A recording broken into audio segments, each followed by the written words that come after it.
To win, we need a strategy.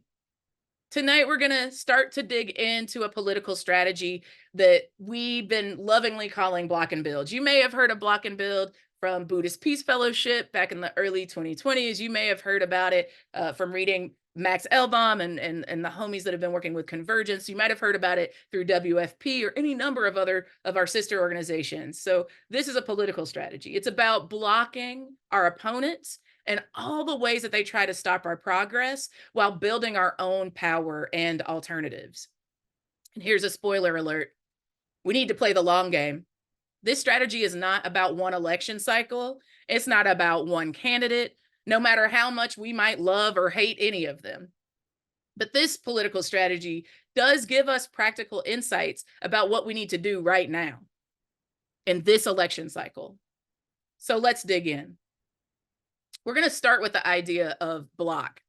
In future calls, we'll get more into build, and we know that for many of you, build is like actually where you're itching to talk about strategy. But right now, we've got to build a shared foundation of what we're up against. And you might be thinking, I already know that, which maybe you or I do. But there is also more to dig below the surface a bit. And that's what we're going to do right now. Let's start by talking about MAGA.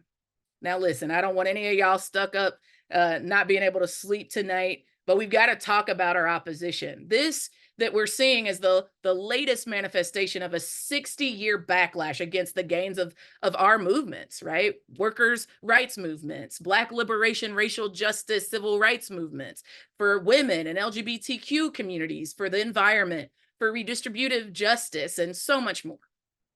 MAGA's white supremacist, cis heteropatriarchal Christian nationalism is not just a US phenomenon. It's a part of a global rise in authoritarianism.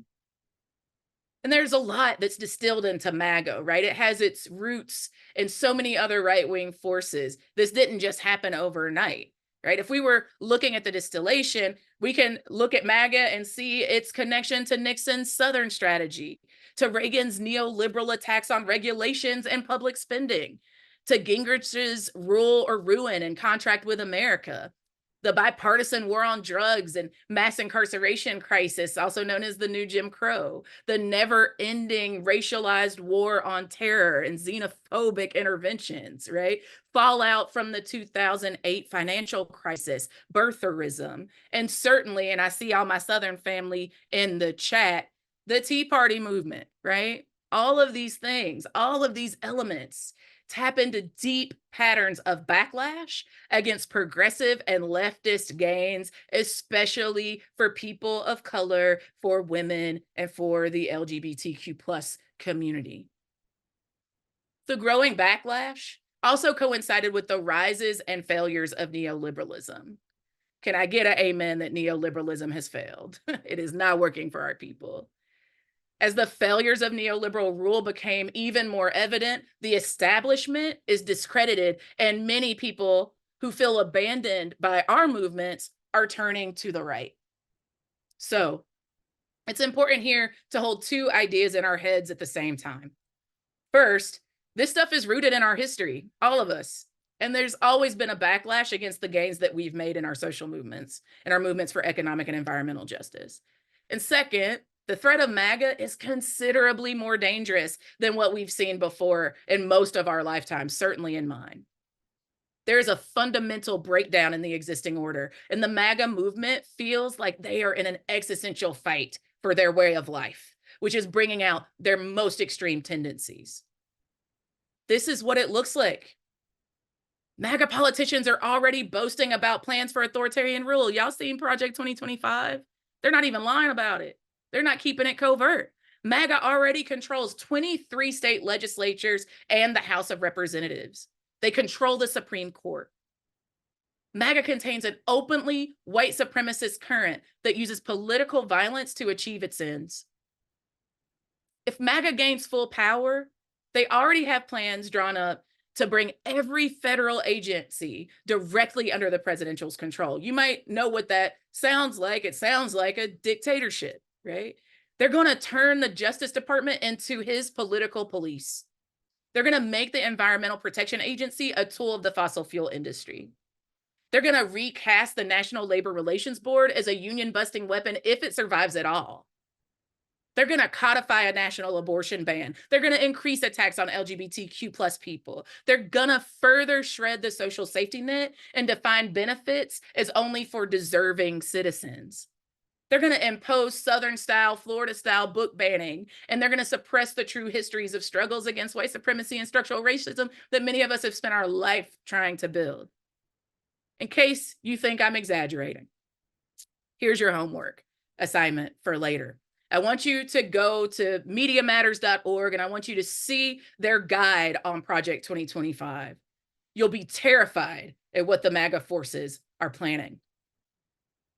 In 2020, an anti-MAGA majority began to emerge. Y'all remember, y'all were there, y'all were part of it.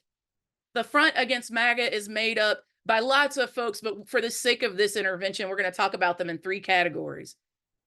1, they're centrist Democrats. 2, there are the anti-MAGA conservatives, right? Folks that are conservative, but at least they don't want fascism, right? And 3, the rising left and progressive movement. So our basis for being in this united front together is our shared strategic objective. We got to defeat MAGA, point blank, period. The centrist Democrats and the anti-MAGA conservatives are in the lead for now, but they can't defeat MAGA on their own, right? They need us.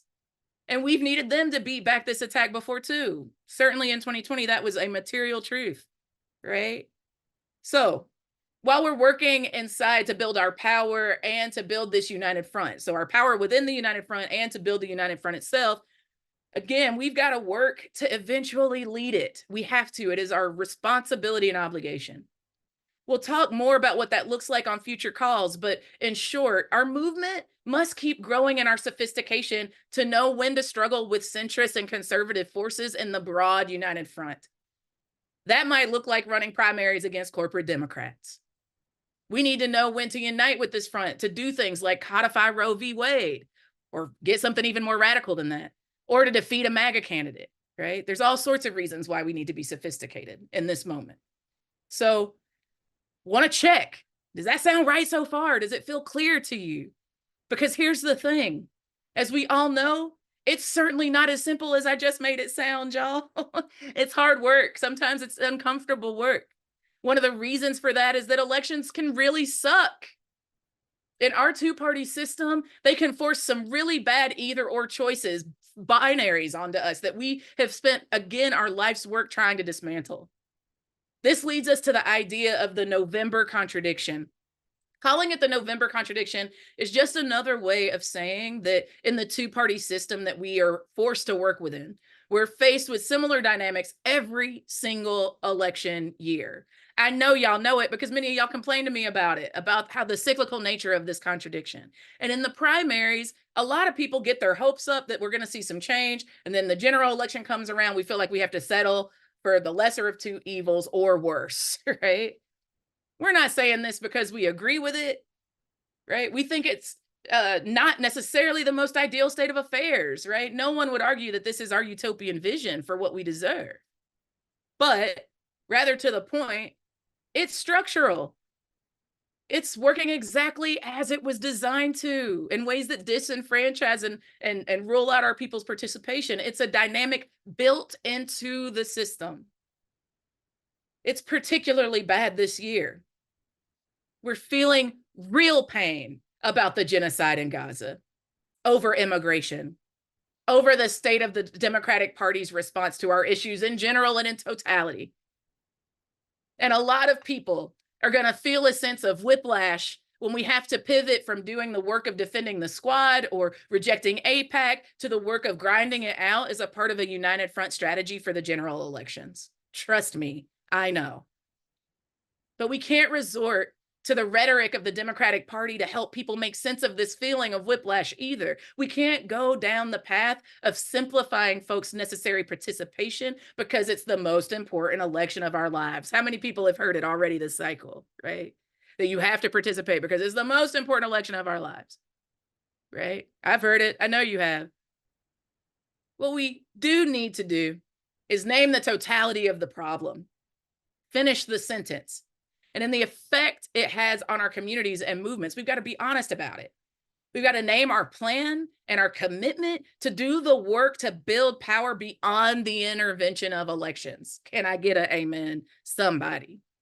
We need to give people a reason to feel hopeful that we are building something of our own, for our own, something different, y'all. And not just in this election, but in general. Our movements are navigating really tough political terrain. This next slide is a picture of just what some of that terrain looks like.